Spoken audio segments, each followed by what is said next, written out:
The bitter Montana wind howled through the R.A.D rider's garage as Sarah Chen finished the last modifications on her custom rock crawler. The garage, a converted military bunker nestled in the remote Bitterroot Mountains, served as both workspace and sanctuary for the tight-knit group of off-road mechanics known as the Remote Area Defense Riders. The night sky erupted in brilliant blue light, casting strange shadows through the garage's reinforced windows. Sarah dropped her wrench, rushing outside with the others. Mike Rodriguez, the group's electronics expert, was already tracking the phenomenon with modified surveillance equipment. "That's no meteor," he muttered, adjusting his instruments.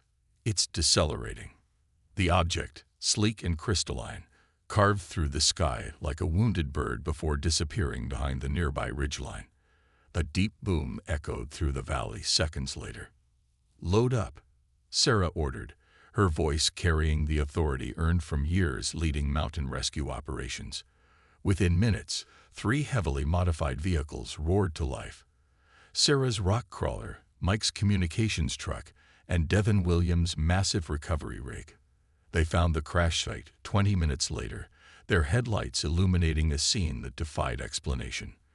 The vessel, roughly the size of a small yacht, seemed to be made of living crystal, its surface rippling with patterns of light. What caught Sarah's attention weren't the obvious signs of damage, but the ingenious way the ship's systems appeared to be attempting self-repair.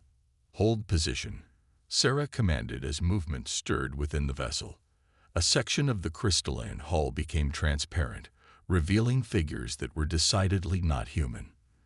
The aliens, there was no other word for them, were tall, elegant creatures with iridescent scales and bioluminescent patterns that pulsed across their bodies. One of them stepped forward, its movements graceful despite obvious injury. When it spoke, the words emerged in slightly accented English from what appeared to be a translation device. "I am Ambassador Zena of the Crystalline Confederation. We request assistance." Sarah glanced at her team, reading the mix of shock and excitement on their faces. They'd spent years preparing for wilderness emergencies, but first contact. That wasn't in any manual. "I'm Sarah Chen of the R.A.D Riders," she responded, stepping forward with her hands visible. "We're mechanics and emergency responders. How can we help?" The ambassador's scales shifted through various colors before settling on a deep blue. "Our quantum drive core is critically damaged. Without repairs, it will destabilize within 48 Earth hours. The resulting reaction would be unfortunate for this region." Mike whistled low. "How unfortunate are we talking?" "Approximate yield equivalent to 50 of your nuclear devices." Sarah's mind raced through the implications.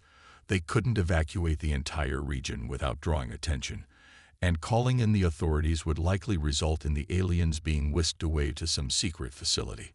The R.A.D riders had always operated on the principles of helping first and asking questions later. "Show us what we're working with," Sarah decided. "We've got a fully equipped garage 20 minutes from here, and we're used to improvising with whatever's available." Ambassador Zena's scales flickered with what might have been surprise. "You would assist us, knowing nothing of our technology." Devin, who had been quietly assessing the ship's damage, spoke up. "Ma'am, or sir, or whatever's appropriate. We've been keeping old engines running with baling wire and determination since we were kids. Different tech, same principles. Something's broken, we fix it." The ambassador conferred briefly with its crew in their native language, a crystalline sound like wind chimes in a storm. Finally, it turned back to Sarah. "We accept your offer, though I must warn you. Our technology operates on principles your science may not yet comprehend." Sarah smiled, already mentally cataloging the tools they'd need. "With all due respect, Ambassador, human ingenuity might surprise you. Mike, get your truck in position. We're going to need to tow this beauty back to base. Devin, start rigging for transport. And someone get on the radio to warn Doc Martinez, we got some unusual patients incoming." As they worked to secure the alien vessel for transport, Sarah couldn't shake the feeling that this night would change everything. not just for the R.A.D. riders, but for humanity's understanding of its place in the universe. What she didn't know yet was that the aliens were about to learn some surprising lessons of their own about human creativity and determination. Lessons that would challenge everything they thought they knew about primitive species. The R.A.D. rider's garage had never housed anything quite like the crystalline vessel, now occupying its main bay.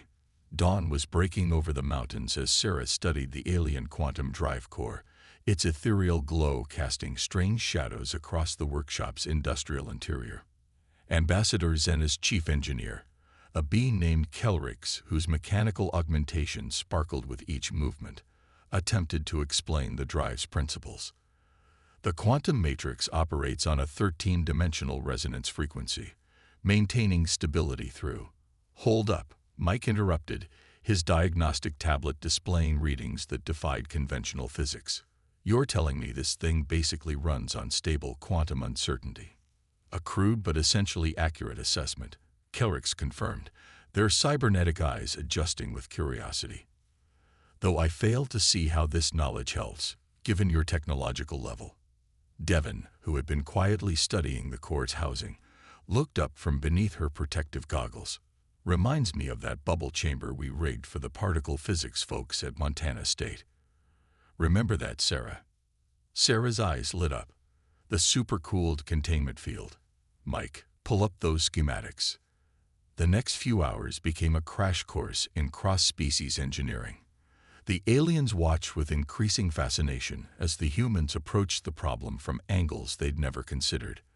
While crystalline Confederation engineers had spent centuries perfecting quantum manipulation through exotic materials, the R.A.D. riders were proposing solutions using equipment salvaged from old refrigeration units and modified Tesla coils.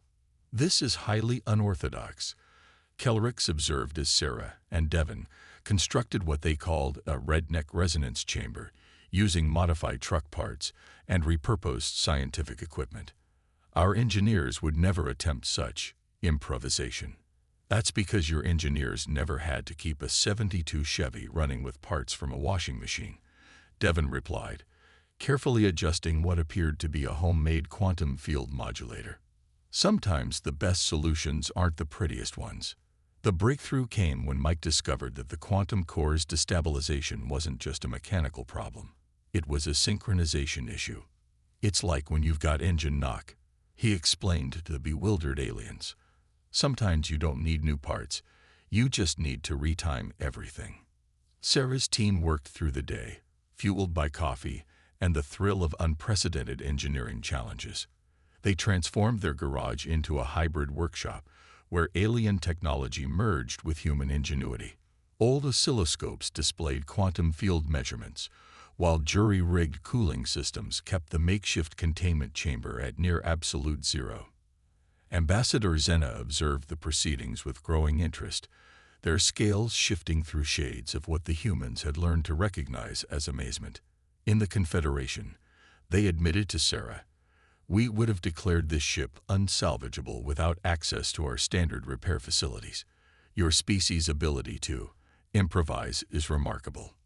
"Necessity is the mother of invention," Sarah replied, making final adjustments to their hybrid containment system.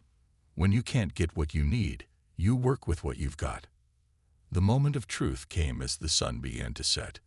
The quantum core, now supported by an improbable combination of alien technology and human engineering, hummed to life. The readings stabilized, showing power levels that actually exceeded the core's original specifications. Kelrix's mechanical appendages twitched in disbelief. "This is impossible. You've increased efficiency by 23% using junkyard parts and basic physics." Mike grinned. Sometimes the best solutions are the ones nobody else would think to try. But their celebration was cut short by the sudden wail of proximity alarms. Devon rushed to the security monitors, her expression turning grave. "We've got company. 3 black SUVs coming up the access road. Government plates." Ambassador Zena's scales flashed with alarm. "Our presence must have been detected. According to our protocols, we cannot allow ourselves to be captured by Earth authorities." Sarah's mind raced through their options.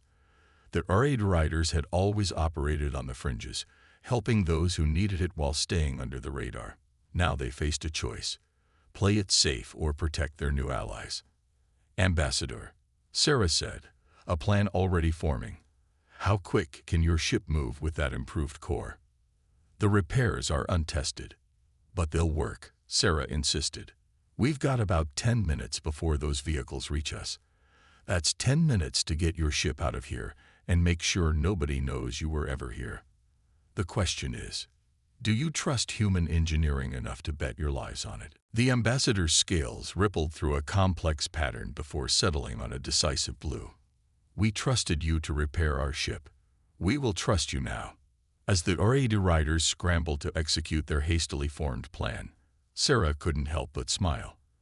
They'd come seeking simple repairs and instead discovered something far more valuable: a partnership that challenged both species' assumptions about technology, innovation, and the true meaning of advancement.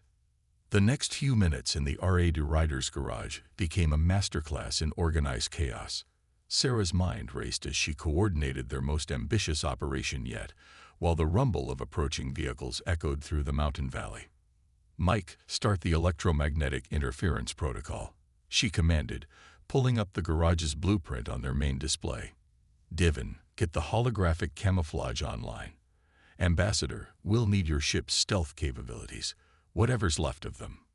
Kelrix's mechanical appendages whirred with concern. Our stealth systems are only partially functional. Even with your repairs to the quantum core, we cannot guarantee complete invisibility. Then we won't try for complete invisibility, Sarah replied, a gleam in her eye. Sometimes the best way to hide something is to show people exactly what they expect to see. The plan came together in rapid-fire bursts of human-alien collaboration. Using the R.A.D riders' expertise in environmental rescue operations, combined with the aliens' advanced technology, they began transforming the garage into what appeared to be the scene of a routine mountain training exercise. Divin's holographic systems, originally designed for search and rescue simulations, projected the image of a conventional helicopter undergoing maintenance where the alien ship had been. Mike's electromagnetic countermeasures would scramble any sophisticated scanning equipment the government agents might bring, while creating interference patterns consistent with standard aviation electronics. Ambassador Zena watched with growing fascination as the humans executed their plan. Your species has a remarkable talent for deception. Not deception, Sarah corrected, helping to position emergency response vehicles in a convincing pattern. Misdirection. People see what they expect to see. Right now, they're expecting to find something suspicious. Instead, we'll give them something so ordinary they'll feel foolish for checking. The alien ship's crystalline structure had been temporarily modified using the R.A.D riders' experimental metamaterial coating, developed for extreme weather operations, combined with the quantum core's unique energy signature, now purposefully altered to mimic conventional power sources. The vessel was hiding in plain sight. As the government vehicles approached the final switchback, a new complication arose. The quantum core's improved efficiency had created an unexpected side effect. It was producing a distinct harmonic frequency that their countermeasures couldn't completely mask. The signature will be detectable to their instruments, Kelrix warned, their cybernetic displays flashing with alarm. Mike studied the readings, then snapped his fingers. The mountain. The geology here. There's a natural resonance in the rock structure. Sarah, remember that survey we did for the university last year? Sarah's eyes widened with understanding. Devin, recalibrate the core's output to match the mountain's frequency. Ambassador, we're going to need your crew to modify your ship's external crystalline structure to amplify rather than dampen the resonance. The aliens worked with astonishing speed, their natural ability to manipulate crystalline structures proving invaluable. By the time the black SUVs pulled into the compound, the quantum core's energy signature had become indistinguishable from the mountain's natural electromagnetic patterns. 3 men in dark suits emerged from the vehicles, their expressions a practiced mixture of authority and suspicion. Sarah met them at the garage entrance, wearing her standard search and rescue coordinator uniform. "Gentlemen," she greeted them, "you've caught us in the middle of a night training exercise. Had some unusual weather patterns we wanted to test our equipment against." The lead agent produced a tablet displaying satellite imagery. "We detected some unusual energy signatures in this area approximately 18 hours ago. Mind explaining that?" "Ah, that would be our new electromagnetic rescue beacon system," Sarah replied smoothly. "Been working with some university folks on improving our detection range for avalanche victims, generating some interesting results, though the power requirements are still a bit unstable. Would you like to see the test data?" The agents spent the next hour examining what appeared to be a routine, if somewhat experimental, rescue operation. They found exactly what they expected to find: dedicated professionals working to improve their emergency response capabilities in challenging mountain conditions. What they didn't see was the true magnitude of the collaboration happening right under their noses. The aliens, hidden within their disguised ship, were learning valuable lessons about human adaptability and creative problem-solving. The R.A.D. riders, for their part, were discovering that their skills in improving and modifying equipment could be applied to technology far beyond their current understanding. As the government vehicles finally departed, Ambassador Zena emerged from concealment, their scales shimmering with an emotion the humans had never seen before. "In all our studies of developing civilizations," they said, "we never anticipated this level of innovative thinking. You didn't just hide us. You transformed the entire situation into an advantage." "That's kind of our specialty," Sarah replied, already thinking about the possibilities this partnership presented. "Speaking of advantages, I noticed some interesting interactions between your crystalline technology and our metamaterial coatings. Would your people be interested in exploring that further?" The ambassador's scales shifted to a deep, thoughtful purple. What had begun as an emergency landing was evolving into something far more significant, a collaboration that could potentially reshape both species' approach to technology and problem-solving. But first, they had to ensure their secret remained safe, and the improved quantum core needed thorough testing. The night's challenges had been met with success, but Sarah knew this was just the beginning. The real test would be what they could achieve together, now that they'd discovered how perfectly their different approaches to technology could complement each other.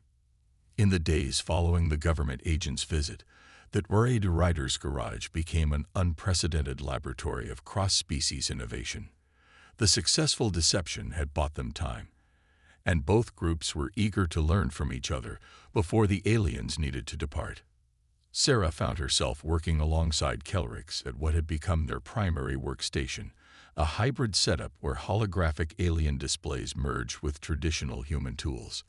The alien engineer was studying a simple multimeter with the same fascination that Sarah showed toward their quantum diagnostic equipment.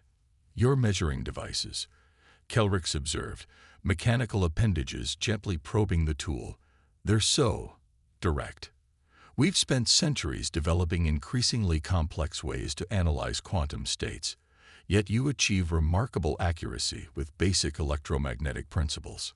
"Sometimes simpler is better," Sarah replied, watching as alien crystalline technology interfaced with their modified diagnostic equipment.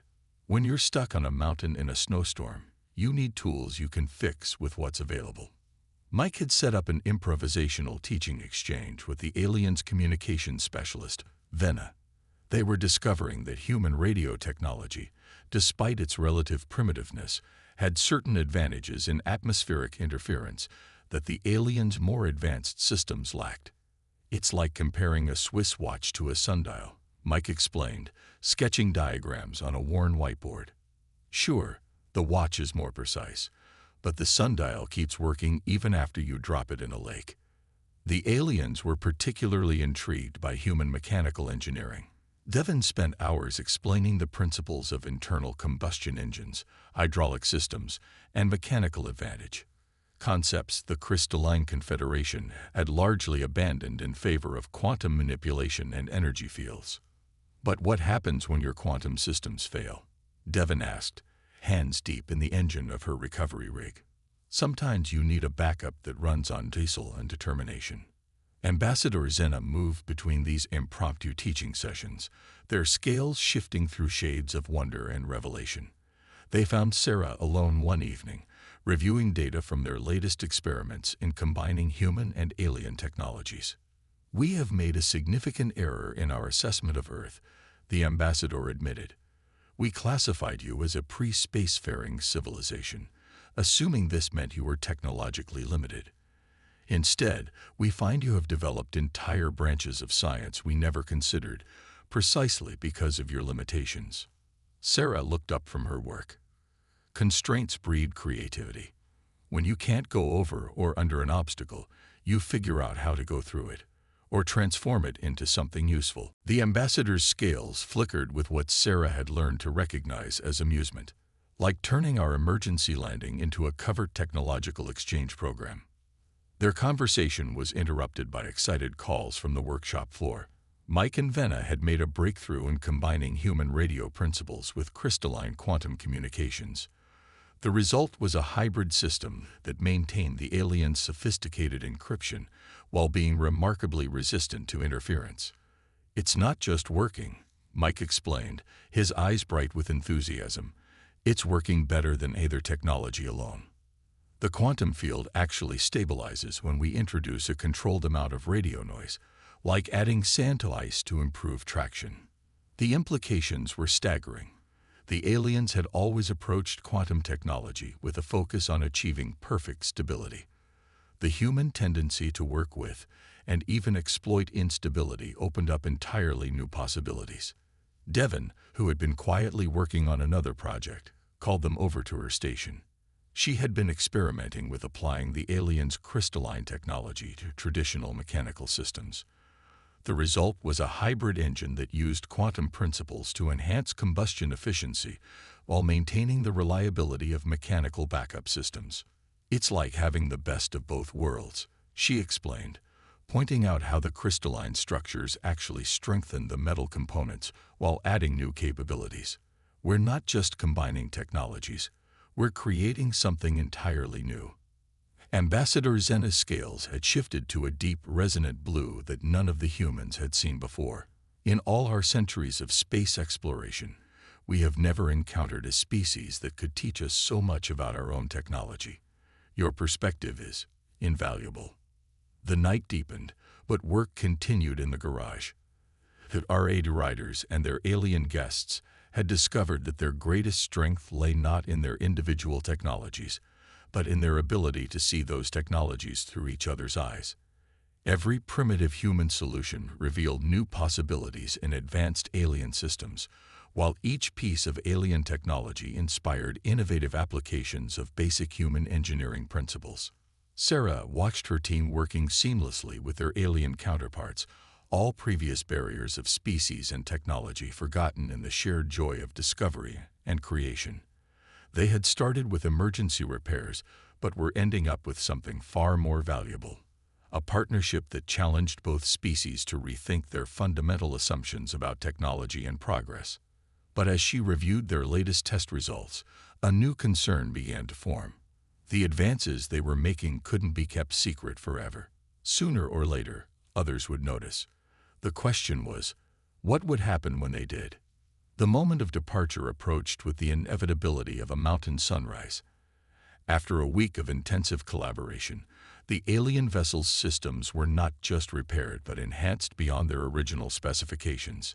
That R.A.D. rider's garage, which had become a crucible of interstellar innovation, hummed with the combined energies of human and alien technology. Sarah stood before the crystalline ship, now gleaming with an inner light that seemed to pulse in harmony with the electronic equipment surrounding it.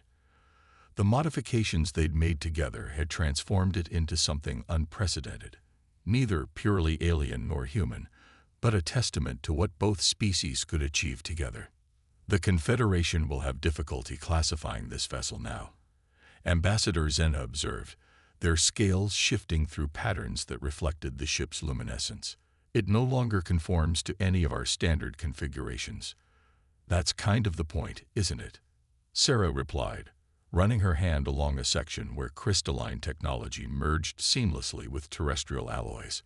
We've proved that the best solutions don't always fit into neat categories. The entire team had gathered for the farewell. Mike was making final adjustments to the hybrid communication system they'd developed, while Devin and Kelrix conducted last-minute checks on the enhanced quantum drive. The atmosphere was charged with a mixture of triumph and melancholy, the kind of feeling that comes at the end of a project that has changed everyone involved. The question, Ambassador Zena said, addressing the assembled group, is what we do with everything we've learned here. Our protocols regarding pre-FTL civilizations are clear, but they never anticipated a situation like this. Maybe that's because your protocols were based on the wrong metrics, Devin suggested. You were measuring advancement by how far societies could travel, not by how creatively they could think. Kelrix's mechanical appendages whirred in what had become their gesture of agreement. Our encounter has revealed significant gaps in our assessment criteria. The Confederation's technological development has been linear, predictable. Humans approach problems from angles we would never consider. Because we have to, Mike added, closing the panel on the communication array. We're still figuring things out, still trying different approaches. Maybe that's not a weakness. Maybe that's exactly what makes us valuable partners. Ambassador Zena's scales shifted to a deep, contemplative purple. Which brings us to our proposal. The Confederation maintains several research outposts in remote systems, studying various phenomena. We would like to establish a similar outpost here, unofficially, of course. Sarah's eyes widened as she understood the implications, using the R.A.D. riders as a cover for ongoing technological exchange. Precisely. Your facility's isolation and your existing reputation for experimental research make it an ideal location. We would provide you with certain equipment for testing, and in return, you would continue to share your unique perspectives on its application and improvement. The humans exchanged glances. They had built their reputation on pushing boundaries and helping those in need, operating in the shadows of more official organizations. This would be an extension of that mission, just on a much larger scale. There would be risks, Sarah said, thinking aloud. More attention from authorities, more chances for discovery. Like the risks we take every time we go up that mountain in a storm, Devin asked. Some things are worth it.